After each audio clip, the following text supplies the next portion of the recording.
nobody can be mad. And like a really sweet ending where it's all about we love the background characters, and at that point, because I hated it at the beginning, and then when I figured out how to do it, then I loved it. I absolutely loved it. I loved writing it. I loved everything about it. I loved watching it. They did such a good job on that episode with the animation and the timing and the voices. Like, I love the Doctor Who's voice. I love it. That part at the end where he's like, ah, ha, ha, it takes love to unite them. How did I not say something like that? He says it so well. I love it. So I really like that episode a lot. Yeah, Gummy was like from the very beginning. No, actually, that's not true. I originally had it as Angel.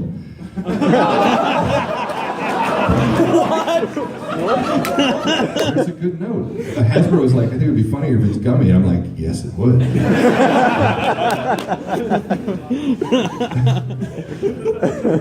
So, yeah.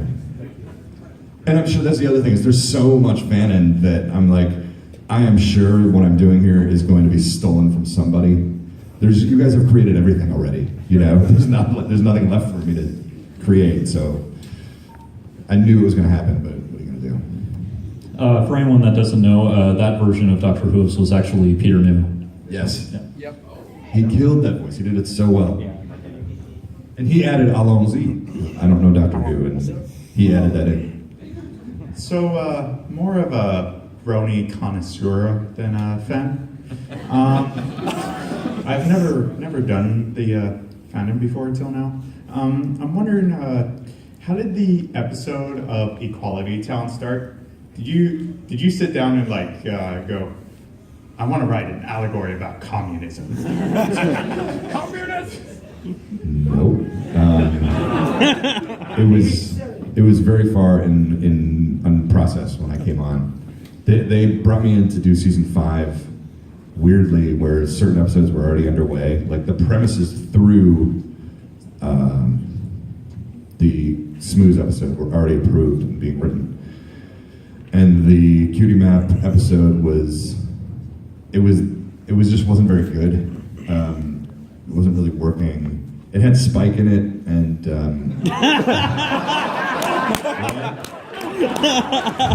think you say that about most episodes. If it has Spike in it, it's not really working.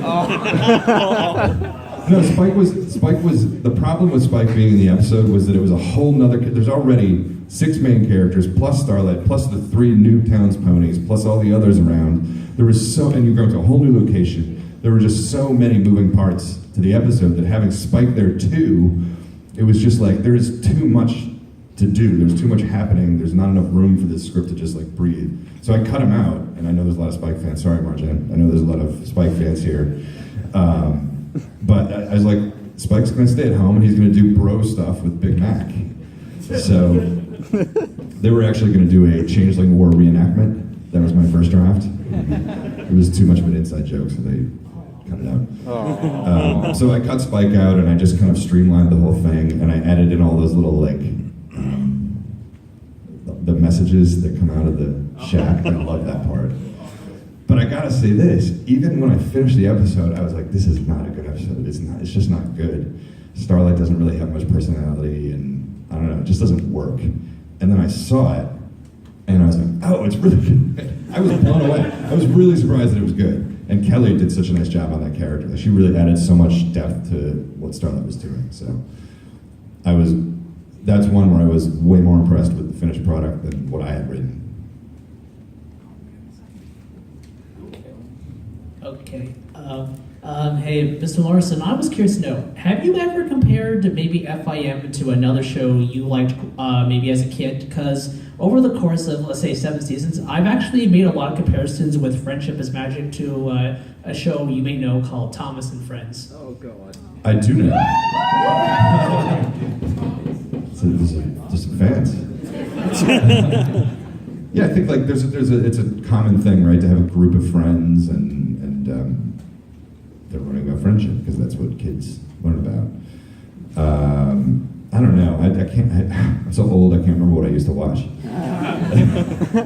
Gummy Bears had that, and Gummy Bears had like the group of friends. Adventures. I don't know. I'd have to Google it. Well, it's Captain Planet, obviously. Is there a show that you'd actually like to write for that's going on right now? Not a cartoon. There's a anything. million adult shows I'd love to write for. Do you have a favorite? I mean, obviously Game of Thrones, right? Incredible show. Tyrion becomes a What else? princess. I mean, there's so many good ones now. I love Twin Peaks. Yeah. Oh, I wish I wouldn't have the first clue how to write that show, but I love it. Better Call Saul, amazing show. The way these people in all three of those shows, well, mostly Twin Peaks and Better Call Saul, the way they use subtext and the way they set something up and then 2 seasons later pay it off, it's just mind-blowing. How do you feel about the characterization and the development of Starlight Glimmer during season 6 and season 7, as well as which is your favorite ship for Starlight Glimmer? My favorite Oh, ship. Jesus. No. The I Titanic. can't speak to her development because I haven't seen really any of the episodes. Season 5 was kind of traumatic. it was. That's a whole other panel. It was just like part of the problem was that they brought me in while I was underway, so I never really felt like I got my feet. So I didn't really watch much after that. So I don't know. I can't speak to it. I thought they did a good job with her in Fame and Misfortune. I liked that she was, the manifesto line was mine too. I like that line too. But the way she says about the 2 ponies having brunch, and she's like, what did she say? Like, I'm gonna have a talk with these 2. And it's partially the way Kelly says it, partially the way they animate her. I like that. You can feel that kind of like things still in her, even though it's now 2+ seasons since she was the old Starlight. That's still inside of her, so I like that. I think that was really cool. My favorite ship? Gosh, I don't know. Who do you guys ship her with? Trixie. I generally ship everybody with Gummy, so.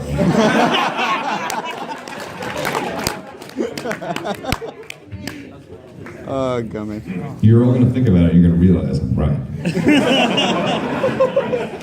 I know what I'm doing. I'm adding that to the image I'm going Okay, so I'm sure you get asked this question a lot as a writer, but have you ever felt restricted by the 20-minute time limit? Like any episodes you wish that were 2-parters because either not enough time or you have so many ideas that you can't fit into this 20-minute time slot? Generally, the 20-minute running time is fantastic. I don't know how many of you are writers, but like having restrictions like that is great. Having 30 pages to work with, knowing that every 10 pages is a commercial break, those kind of like boundaries are fantastic. In terms of content, Magical Mystery Cure definitely should have been a 2-parter. I wish it would have been. But beyond that, I can't think of one that I wish would have been longer. They kind of fit nicely at 22 minutes. But yeah, that one definitely needed to be 2 parts. All right, and let me take this opportunity to thank you for all the work you've done on the show. Thank you. Yep, your episodes were fantastic. Thanks. Appreciate it.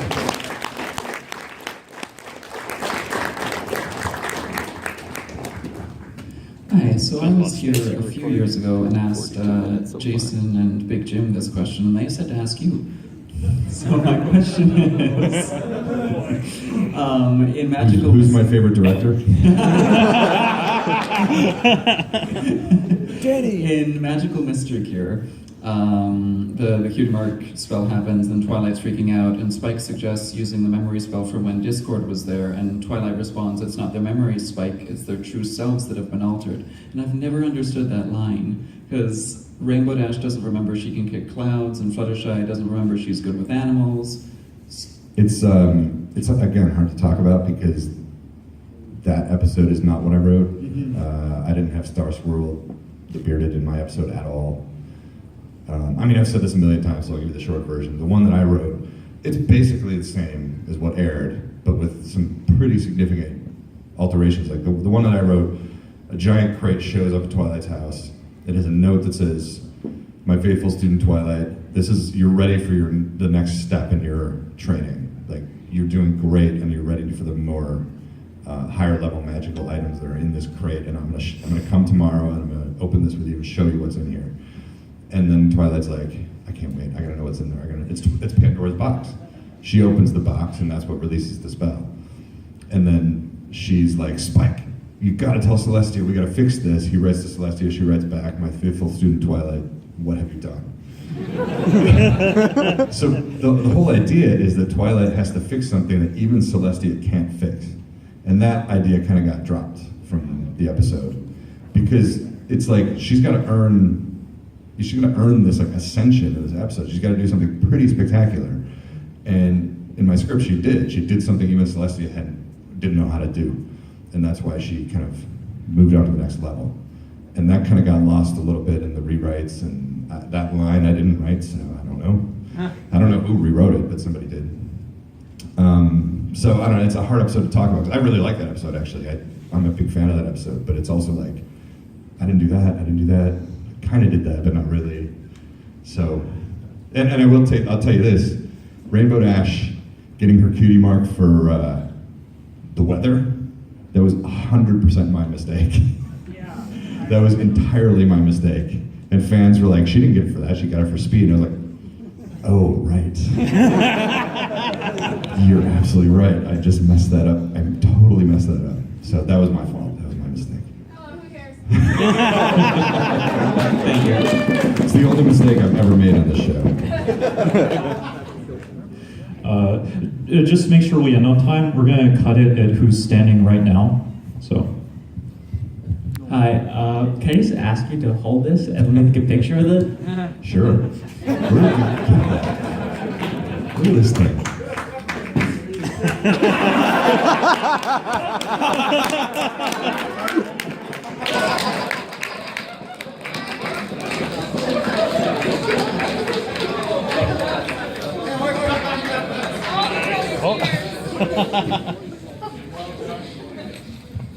People want pictures.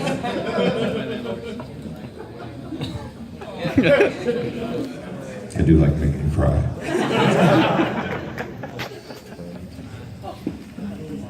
If you could have any of the characters as a pet, who would it be? Celestia.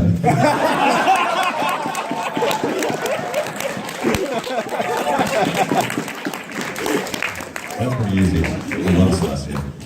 You're a great pet. All right, so this is probably one that everyone's heard before, but this is my first time talking to you at a con. What was the decision to make the alicorn status the sign of Twilight's sort of next level? And was that episode designed to be the end of the show? Yes, that was the end of the show. That's 65 episodes, which is syndication, which means something. I don't know what.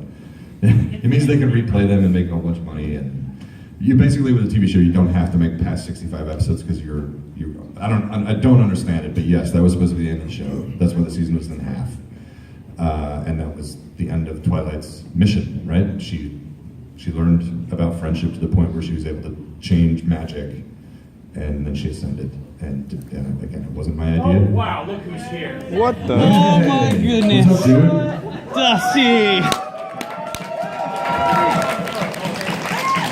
Peter Wizard, you guys. Crashing! That's Where the not hell did Peter. you come from? Nope. Crashing the panel. So it was not my idea, but Sure it was.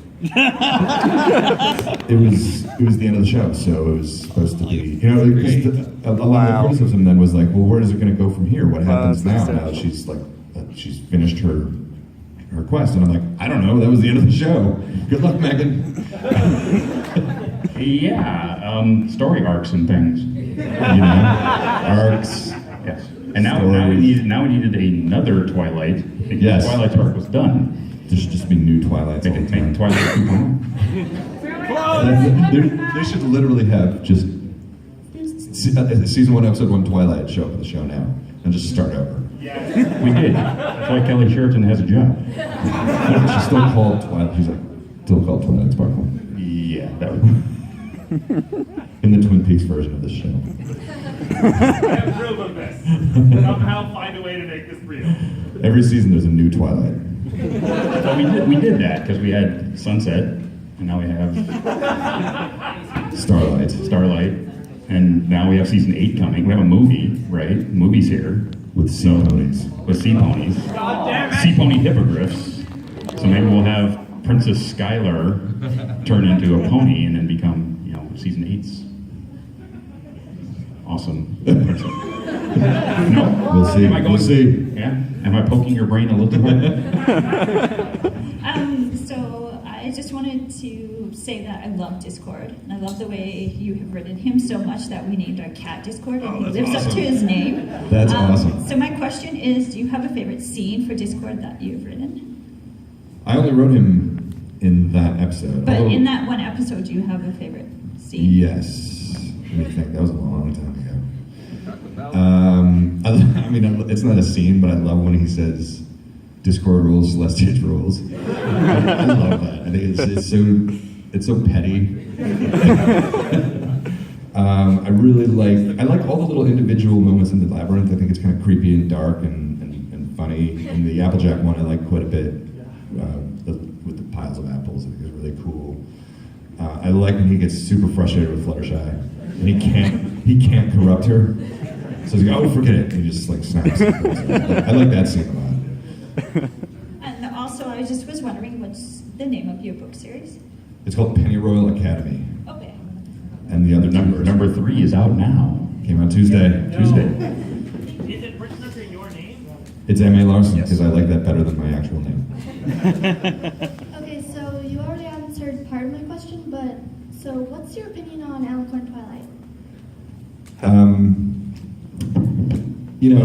I think if we had hindsight and we knew the show was going to go to season 14 or whatever, probably wouldn't have done it, at least not then. I think it did kind of shift the dynamics a little bit. But again, this is the thing that the fans didn't understand at the time, and there's no reason they would have. But I wrote it as the end of the show, and it was months later where Hasbro was like, "Let's do a 4th season." So everybody was treating this as the end of the series. So nobody was thinking well, what are we going to do after this? Until they said, "Have some more episodes." And so then we did kind of have to scramble a bit. I mean, I was in season 4, but you have to figure out, okay, how does this work now? What's she learning? How does she relate to the others? So I think it probably wouldn't have happened, at least not then, had we known the show was going to keep going. I don't know. I liked her better the old way. Maybe it's just because she's constantly flying now, and it's just sit down, you don't have That's Rainbow Dash rubbing off on her. Yeah, that's Rainbow Dash's thing. She's always in the sky. Just be on the ground. It's fine. You don't have to use your wings all the time. I don't know. I guess I don't really have an opinion. She's fine. I got no problem with her. She's cool. Hello. I want to ask about the episode one, the 100th episode. Do you remember that there's a one French short says that there's 4 people with a horse head? Yes. What about it? So, what's your opinion with those 4 people? I think it's great. I didn't know anything about it. I didn't even see it when it happened until people started pointing it out. And, which one are you? And I'm like, none. I don't know who those people are. But it was what I really liked about it was at one point in that episode, I sent an email out to everybody at Hasbro, everybody at the Hub, and everybody at DHX, and I was like, here's the concept. This is just madness. This is just madness. I'm putting in as many references as I can. You guys should too. Add more, add more, add more, add more. Let's make this crazy. And they did. That's one of the things they did. Jumping the shark, they did that. They did that. And it was great. It was hilarious. So and it was cool because it was okay, we're on the same wavelength here. Let's just jam it full of gags, gags every few seconds. And so I loved it. I thought it was great that they did that. Those 4 guys were actually the directors at DHX. So where did you find it? So where did you find these things?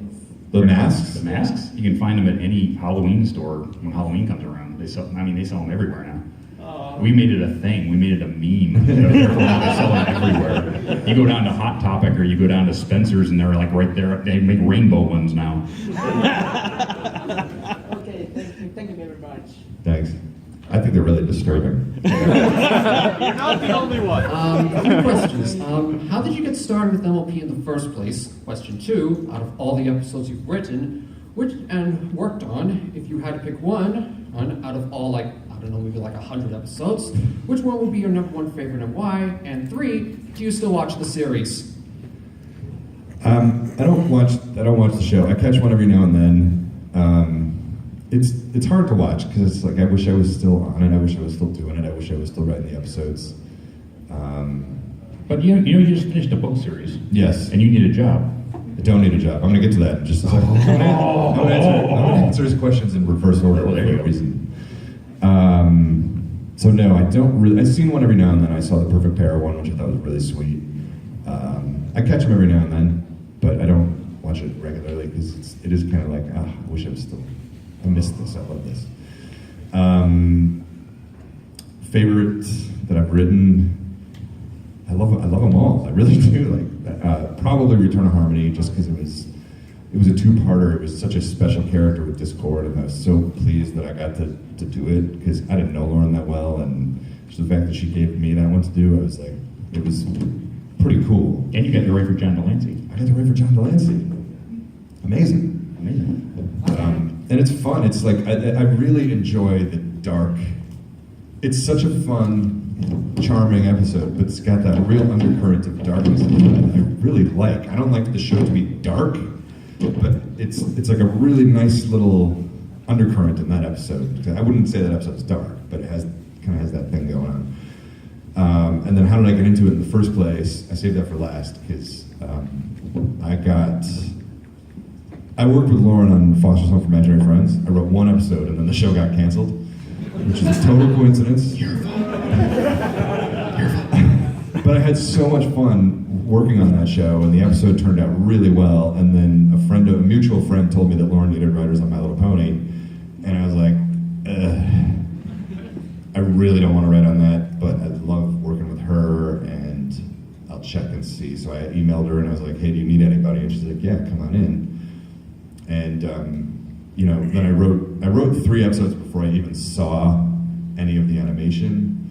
And so I wrote these episodes, I read the scripts were really good. I was kind of surprised by the quality of the scripts that I was reading. And then we watched the pilot, and we went to wrap up, just the song. And it was like, whoa, this is really good. Like, it's so pretty, and the timing is beautiful. The music is unbelievable. The voice acting is incredible. Like, for me, the hidden champion of the show is the timing. I don't know who does the timing. It's probably Jason and Jim. But there's so many cartoons where if you get the timing wrong, you kill the joke. The joke doesn't work. The moment doesn't work. And the timing on the show is impeccable. They time everything exactly right. So then that was it. And then I got into the rotation, and then she started giving me episodes like Return to Harmony. It's like, I felt like every time I got an episode, it was a really cool one. It's like, you're doing the one where Luna comes back. I just kept getting like great episode premises.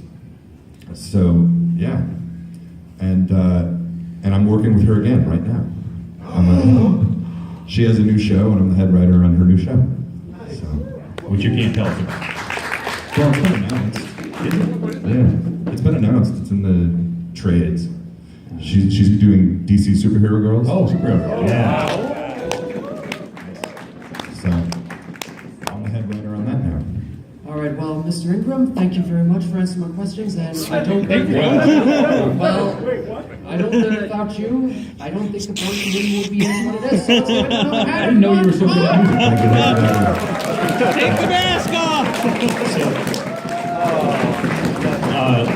Our programming director this year, Bolt, has a final question. Forgive me if you already covered this, but I just had to know, Fame and Misfortune, is that is what they were saying what the staff of the show would like to say to attendees at conventions? You weren't here at the beginning of this panel. I was not. I was trying to put out fires before they started. I can't speak to anybody else, but it's definitely not my message. Definitely not my message. I'm not a proponent of that episode. I can't speak to anybody else, but like I said to these guys, if you want to know how I feel about the Phantom, watch Slice of Life and look at the tweets that I sent out after that. Because that's how I feel about you guys, not Fame and Misfortune. Thank you. So I would like to thank Larson for a wonderful panel, and we'll be back tomorrow with Daniel. I'll be back later tonight playing something called Jackbox. Oh yes, and tonight fun party games. Yeah, and RFs later too. Check the schedule, and we'll be seeing more of you later tonight and tomorrow. Thanks everybody.